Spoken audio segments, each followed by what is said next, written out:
2016. Comment le scrutin se prépare? Il y a des opérations préélectorales. Toutes les élections donc préélectorales ont été entièrement complétées. Nous avons, comme le veut la législation et la réglementation gabonaise, procédé aux révisions de la liste électorale, telle que c'était prévu. Une révision au mois de janvier, ainsi que la période de réclamation. Nous avons affiné la liste électorale qui a été remise à la CNAP. La loi nous demandait de la déposer à la CNAP au plus tard un mois avant le début du scrutin. Nous l'avons fait à 50 jours avant. Ça, c'est une étape également qui est accomplie. Nous avons terminé l'impression des cartes d'électeurs qui vont être mises à disposition des électeurs beaucoup plus tôt que prévu. Donc, pendant un mois, nous allons procéder à la distribution donc, des cartes d'électeurs.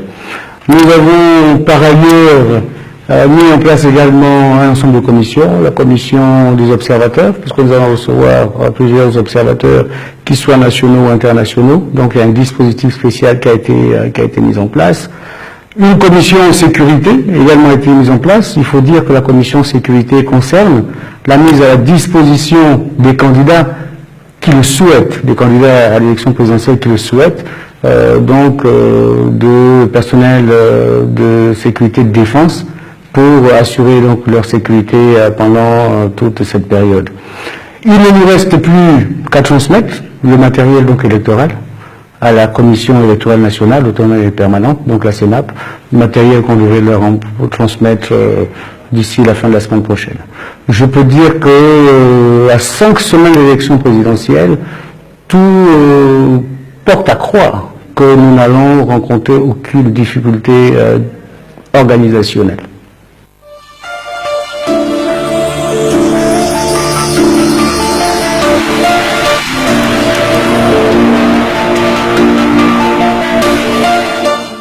Bien entendu, le gouvernement est disposé à accepter la présence des observateurs internationaux.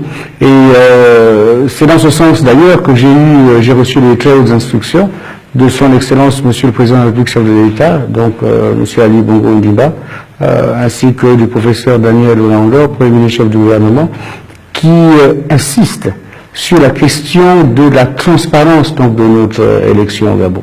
Et il y a deux éléments essentiels qui sont liés à la transparence dans nos élections.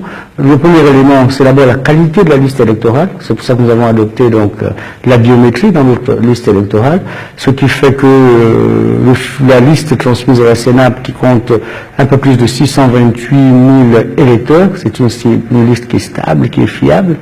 Ça, c'est un élément de transparence. Le deuxième élément, c'est de faire participer non seulement les observateurs internationaux, mais également les observateurs nationaux au process. Et nous avons donc invité un ensemble d'observateurs, qu'ils soient de l'Europe, qu'ils soient de l'Union africaine, qu'ils soient du NDI aux États-Unis, qu'ils soient d'autres pays africains, de l'OIF. Nous avons véritablement une forte délégation en matière donc d'observateurs. Nous risquons d'en avoir une vingtaine, une trentaine, peut-être un peu plus. Parce que le cas du Gabon inspire énormément les observateurs internationaux.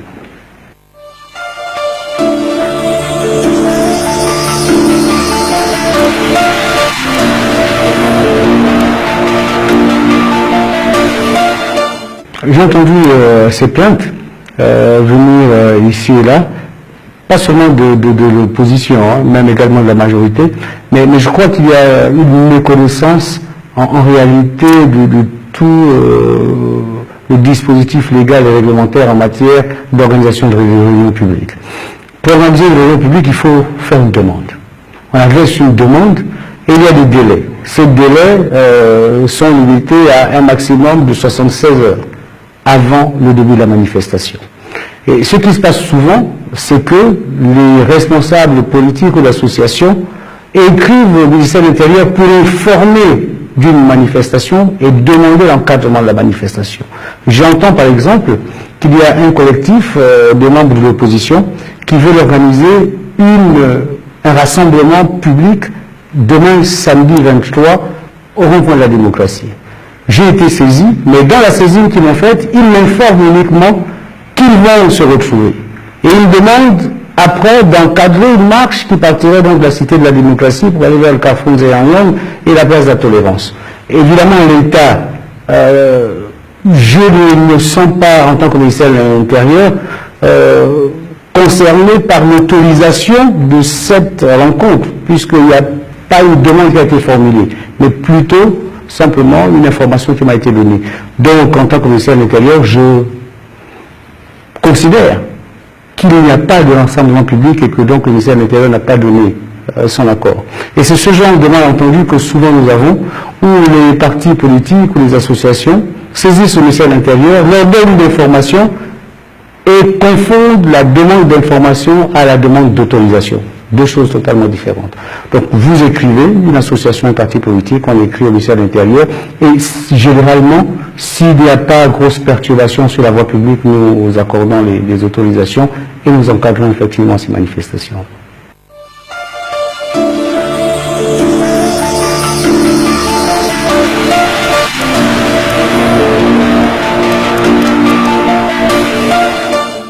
La sécurité en période d'élection est peut-être un problème, mais je crois que la sécurité en tout temps est un problème. Et la responsabilité du ministère de l'Intérieur d'assurer la sécurité des personnes et des biens est une activité quotidienne. 365 jours de l'année. L'élection présidentielle, elle tient un jour. Dans ce cas, ça sera le samedi 27 août 2016. Et le 28 et le 29, ce sera un autre jour. Et avant le 27, ce sont encore d'autres jours.